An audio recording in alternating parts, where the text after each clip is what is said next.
আপনার বাসায় যদি একটি মাত্র রাইস কুকার থাকে, আজকের রেসিপি আপনার জন্য। আসসালামু আলাইকুম প্রিয় ভিউয়ার্স, নাজমাস রসইগর থেকে ঝটপট খেতে মজার একটা রেসিপি নিয়ে হাজির হয়ে গেলাম। আশা করি একটা লাইক দিয়ে ভিডিওটা কন্টিনিউ করবেন। আমার আজকের ভিডিও যারা নতুন, যারা ঝটপট রেসিপি খুঁজছেন তাদের জন্য। আর যারা সবসময় রেসিপি তৈরি করেন, আপনারাও মনে পড়ে যাবে এই রেসিপি তৈরি করার জন্য। তার জন্য লাগবে আমার একটা মাত্র রাইস কুকার। জি, এতক্ষণে বুঝে গিয়েছেন। আজ আমি আপনাদের সাথে শেয়ার করব রাইস কুকারে ঝরঝরে বুনা খিচুড়ি। কম সময়ে কম উপকরণে আমি তার জন্য নিয়ে নিয়েছি 500 গ্রাম চিনি গুঁড়া পোলাও চাল, 150 গ্রাম মুগ ডাল, 150 গ্রাম মসুরের ডাল, মোট 300 গ্রাম ডাল ভিজিয়ে পানিতে 20 মিনিট রেখে ধুয়ে পরিষ্কার করে নিয়েছি। রাইস কুকার অন করে দিলাম। আর নিয়ে নিয়েছি রান্নার তেল, পেঁয়াজ, গরম মশলা, আদা রসুন পেস্ট, হলুদ, মরিচ, ধনিয়া, জিরা পাউডার। প্রথমে আমি রাইস কুকারে দিয়ে দিলাম হাফ কাপ রান্নার তেল, দিয়ে দিলাম হাফ কাপ পেঁয়াজ। এখন পেঁয়াজটাকে একটু ভেজে নরম করে নিব। রাইস কুকার কিন্তু আমি অন করে রেখেছি। আমরা শুধু রাইস কুকারে ভাত রান্না করি, কিন্তু আমার আজকের রেসিপি দেখলে বুঝতে পারবেন রাইস কুকারে আপনি সবকিছু করতে পারবেন। পেঁয়াজ যখন একটু লাল হয়ে গিয়েছে, তখন আমি দিয়ে দিলাম 1.5 টেবিল চামচ আদা রসুন পেস্ট। এখন দিয়ে দিলাম গরম মশলা, হাফ টেবিল চামচ জিরা, ধনিয়া, হলুদ, মরিচ পাউডার দিয়ে ভালোভাবে কিছুক্ষণ ভেজে নিব। যখন আমার মশলাটা ভাজা হয়ে যাবে, তখন দিয়ে দিব আমি ধুয়ে রাখা ডাল। ডালটাকে দিয়ে ভালোভাবে নেড়ে ঢাকা দিয়ে রেখে দিব।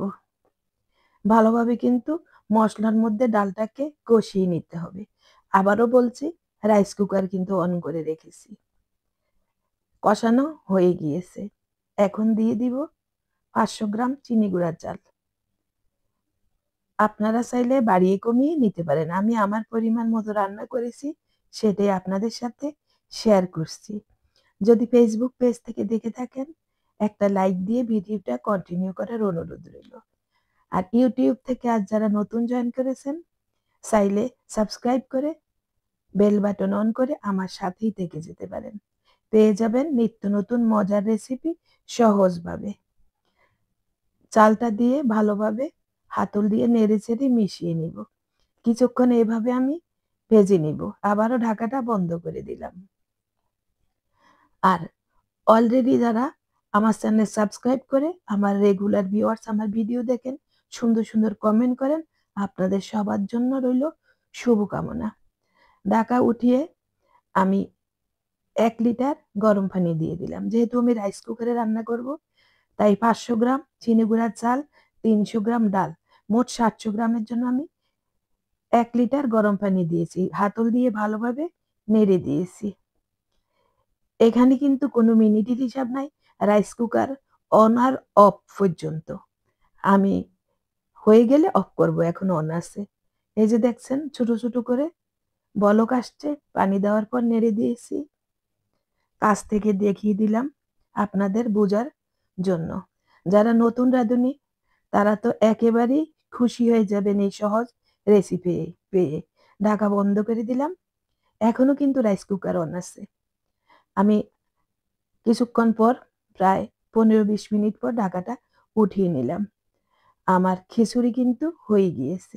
একটু নেড়ে দিলাম, দেখেন কতটা ঝরঝরে হয়েছে, চাল ডাল সমানভাবে সিদ্ধ হয়েছে। আর এখন আমি দিয়ে দিব ঘি। ঘিটা না দিলেও হবে, কিন্তু এই সময় ঘিটা দিলে সুন্দর একটা স্মেল আসবে।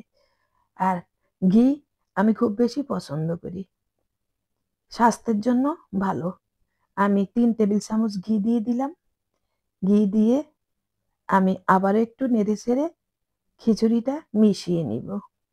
প্রিয় ভিউয়ার্স, আমার রেসিপি যদি আপনাদের ভালো লেগে থাকে, আর এতক্ষণ পর্যন্ত যারা আমার সাথে আছেন তাদের কাছে একটা অনুরোধ, শেয়ার করে অন্যদেরকে দেখার সুযোগ করে দিবেন। আর রেসিপি সম্বন্ধে কোনো কিছু জানার থাকলে কমেন্ট করে যাবেন। এই তো আমার বোনা খিচুড়ি হয়ে গিয়েছে, একদম নিজে নিজে রাইস কুকার অন হয়ে গিয়েছে, অফ হয়ে গিয়েছে, সরি। আর এখন আমি টেবিলে পরিবেশন করব। আমি কিন্তু বোনা খিচুড়ি খেয়েছি, চিকেন, বিফ, তার সাথে ছিল সামান্য ইলিশ মাছ ভাজি।